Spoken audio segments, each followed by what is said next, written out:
क्या इंडिया अगला नेपाल बन रहा है? जिस तरह पिछले साल हमने नेपाल में देखा था कि कैसे यंग जनरेशन ने प्रोटेस्ट शुरू किया, जिसे बाद में जनजी प्रोटेस्ट का नाम दिया गया, और देखते ही देखते उस मूवमेंट ने पूरी गवर्नमेंट को हिलाकर रख दिया। अब कुछ वैसी सिचुएशन हमें इंडिया में भी देखने को मिल रही है। तो क्या नेपाल की तरह तख्ता पलट या गवर्नमेंट का कंप्लीटली कोलैप्स हो जाना, क्या ऐसी सिचुएशन हमें इंडिया में भी देखने को मिल सकती है? ये सवाल पिछले कुछ दिनों से न सिर्फ सोशल मीडिया पर बल्कि अभी जो रिसेंटली क्रैकडाउन हुआ है उसके बाद कई एनालिस्ट और जो पॉलिटिकल सर्कल्स हैं उनमें भी डिस्कस किया जा रहा है। तो आज की इस वीडियो में हम इस पूरे इशू को डिटेल में डिस्कस करेंगे और समझेंगे कि क्या सच में इंडिया में भी नेपाल जैसे हालात बन रहे हैं। बट बिफोर वी बिगिन मैं आपसे आपका ओपिनियन जानना चाहता हूं। आपको क्या लगता है, क्या ये कंप्लीटली जेन्युइन प्रोटेस्ट हैं या फिर जैसे कुछ लोग क्लेम कर रहे हैं इसके पीछे किसी फॉरेन कंट्री का इन्फ्लुएंस या कॉन्स्पिरेसी भी हो सकती है? अपना ओपिनियन कमेंट्स में जरूर बताइएगा। मैं जेन्युइनली आपका ओपिनियन देखना चाहता हूँ ना। जैसा कि आप लोग जानते ही हैं कि इस पूरे प्रोटेस्ट के सेंटर में है लद्दाख के एजुकेशन रिफॉर्मर और क्लाइमेट एक्टिविस्ट सोनम वांगचुक। वो प्रोटेस्ट साइट पर हंगर स्ट्राइक पर बैठे हुए थे। इनफैक्ट लगातार 21 दिनों से उनकी हंगर स्ट्राइक चल रही थी। लेकिन जैसे ही दिल्ली पुलिस उन्हें प्रोटेस्ट साइट से हॉस्पिटल लेकर गई, उसी मूवमेंट से ये जो पूरा मूवमेंट है ये सिर्फ स्टूडेंट्स का प्रोटेस्ट नहीं रहता, ये एक नेशनल डिबेट बन जाता है। अब सवाल ये है कि आखिर ये सब शुरू कहां से हुआ है, तो उसके लिए हमें थोड़ा बैकग्राउंड समझना पड़ेगा। देखिए, मई के महीने में नीट यूजी एग्जाम कंडक्ट हुआ था।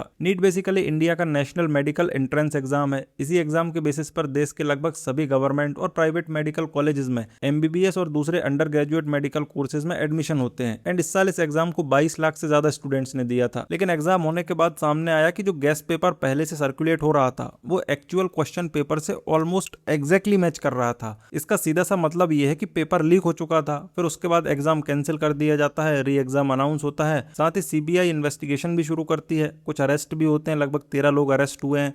लेकिन बहुत से स्टूडेंट्स के लिए प्रॉब्लम सिर्फ इतनी नहीं थी कि अरेस्ट हुए हैं या नहीं हुए हैं। उनका कहना था कि जो डैमेज है वो तो ऑलरेडी हो चुका था। महीनों की मेहनत, मेंटल प्रेशर और अनसर्टेनिटी के बीच कुछ स्टूडेंट्स ने अपनी जान तक दे दी। और इसी फ्रस्ट्रेशन के बीच एक ऑनलाइन मूवमेंट ऑर्गेनाइज होता है। मूवमेंट ने जंतर मंतर पर प्रोटेस्ट शुरू किया, फिर सोनम वांगचुक सॉलिडेरिटी दिखाने के लिए हंगर स्ट्राइक पर बैठ जाते हैं। उसके बाद अपोजिशन पार्टीज और जो अलग अलग स्टूडेंट्स यूनियन है वो भी धीरे धीरे इस मूवमेंट के साथ जुड़ने लगते हैं और वही बिल्डअप मंडे को पार्लियामेंट मार्च तक पहुंच जाता है। अब देखिए, ये जो प्रोटेस्ट है और जिस कोर इशू के आसपास ये पूरा प्रोटेस्ट चल रहा है एजुकेशनल रिफॉर्म्स के अगेंस्ट में, ये प्रोटेस्ट अपने आप में बिल्कुल एकदम ठीक है। एक डेमोक्रेसी में अगर स्टूडेंट्स को लगता है कि उनका फ्यूचर कॉम्प्रोमाइज हुआ है और वो अकाउंटेबिलिटी डिमांड करते हैं तो उसमें मुझे नहीं लगता कि कुछ भी गलत है। और पेपर लीक जैसे इश्यूज पर तो जीरो कॉम्प्रोमाइज होना ही चाहिए। सिर्फ कुछ अरेस्ट या एक प्रेस कॉन्फ्रेंस या कुछ पॉलिटिकल स्टूडेंट्स ये काफी नहीं होते, क्योंकि जिस एग्जाम से डिसाइड होता है कि कल को डॉक्टर कौन बनेगा, फ्यूचर में हमको और आपको ट्रीट कौन करेगा, उस एग्जाम का लीक होना सिर्फ एक क्रिमिनल इंसिडेंट नहीं है, ये एक सिस्टमैटिक फेलियर है। और अगर प्रॉब्लम सिस्टम में है तो सॉल्यूशन भी सिस्टमैटिक रिफॉर्म ही होना चाहिए। इसीलिए प्रोटेस्ट का जो कोर इशू है एजुकेशनल रिफॉर्म्स और साथ ही अकाउंटेबिलिटी, उससे मैं पूरी तरह सहमत हूं।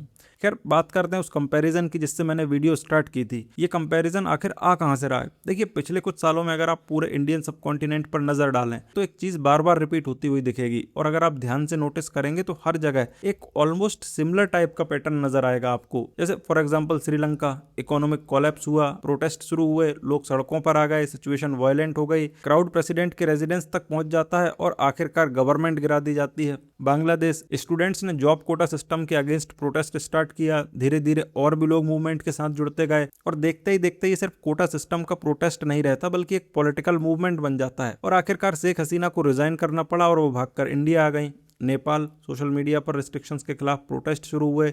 सबसे पहले यंग जनरेशन सड़कों पर उतरी। और देखिए, नेपाल के प्रोटेस्ट की एक स्पेशल बात यह है कि जो ज्यादातर प्लानिंग और कोऑर्डिनेशन हो रहा था वो सोशल मीडिया पर और ऑनलाइन ग्रुप्स के थ्रू हो रहा था। मतलब लोग फिजिकली मिलकर नहीं बल्कि ऑनलाइन एक दूसरे से कनेक्ट होकर प्रोटेस्ट ऑर्गेनाइज कर रहे थे। देखते ही देखते प्रोटेस्ट पूरे कंट्री में फैल जाता है। सिचुएशन बहुत तेजी से एस्केलेट होती है और कुछ ही दिनों में प्राइम मिनिस्टर को ऑफिस छोड़ना पड़ता है। 3 नेबरिंग कंट्रीज, 3 गवर्नमेंट्स, और अगर आप तीनों को साइड बाय साइड देखें तो ऑलमोस्ट आपको एक सिमिलर टाइप का पैटर्न नजर आएगा। सबसे पहले एक जेन्युइन इशू रेस किया जाता है, ऐसा कोई इशू जिससे आम लोग भी रिलेट कर पाते हैं और लोगों को लगता है कि उनके साथ सच में इनजस्टिस हुआ है। उसके बाद यंग जनरेशन उस इशू को लेकर आवाज उठाती है, धीरे धीरे और भी लोग उस मूवमेंट के साथ जुड़ने लगते हैं। फिर जब गवर्नमेंट या स्टेट फोर्स यूज करती है, पुलिस एक्शन होता है, क्रैकडाउन होता है, तो कई बार असली इशू से ज्यादा फोकस उस कन्फ्रंटेशन पर शिफ्ट हो जाता है और वही मूवमेंट धीरे धीरे एक पॉलिटिकल शेप लेना शुरू कर देता है। इसी वजह से आज कुछ एनालिस्ट इंडिया के जो करंट प्रोटेस्ट हैं उनको भी उसी रीजनल पैटर्न के कंटेक्स्ट में देख रहे हैं। लेकिन यहाँ पर एक बहुत इंपॉर्टेंट डिफरेंस समझना जरूरी है। मैं नहीं मानता कि इंडिया भी नेपाल बनने जा रहा है या बांग्लादेश या श्रीलंका, मैं ऐसा बिल्कुल भी नहीं मानता, क्योंकि इंडिया का पॉलिटिकल सिस्टम काफी ज्यादा अलग है, हमारा फेडरल स्ट्रक्चर अलग है, इंस्टीट्यूशंस काफी ज्यादा स्ट्रॉन्ग है, और सबसे इंपॉर्टेंट बात, इंडिया की डेमोक्रेसी को समझता है इंडिया का यूथ। इसलिए हर प्रोटेस्ट को गवर्नमेंट कोलैप्स की डायरेक्शन में देखना मेरे हिसाब से ओवर सिंप्लीफिकेशन होगा। लेकिन साथ ही साथ जो रीजनल पैटर्न हम लोग देख रहे हैं इंडिया की नेबरिंग कंट्रीज में जो कुछ हुआ है, इस पैटर्न को भी कंप्लीटली इग्नोर नहीं किया जा सकता। अब देखना ये होगा कि क्या ये मूवमेंट कुछ हफ्तों बाद धीरे धीरे शांत हो जाएगा या फिर ये बस पेपर लीक तक सीमित नहीं रहेगा। क्या इस प्रोटेस्ट के बाद एजुकेशन सिस्टम में वाकई कोई बड़े रिफॉर्म्स देखने को मिलते हैं? क्या एग्जामिनेशन प्रोसेस और ज्यादा सिक्योर होगी, या फिर ये मूवमेंट फ्यूचर में इंडिया की पॉलिटिक्स में यूथ लेड प्रेशर ग्रुप्स की एक नई वेव की शुरुआत बनेगा? फिलहाल इनमें से किसी भी सवाल का जवाब हमारे पास नहीं है, लेकिन इतना जरूर है कि आने वाले कुछ दिन इस मूवमेंट के लिए ही नहीं बल्कि एजुकेशन सिस्टम को लेकर गवर्नमेंट के रिस्पॉन्स के लिए भी काफी ज्यादा इंपॉर्टेंट होने वाले हैं। साथ ही न्यूज अभी ये भी आ रही है कि पंजाब के फार्मर्स भी इस प्रोटेस्ट को ज्वाइन करने के लिए आ रहे हैं, और अब ये सब कुछ मिलकर ये डिसाइड करेगा कि ये प्रोटेस्ट सिर्फ एक टेम्पररी मूवमेंट बनकर रह जाता है या फिर इंडिया की पॉलिटिक्स और गवर्नेंस में एक बड़े डिबेट की शुरुआत करता है।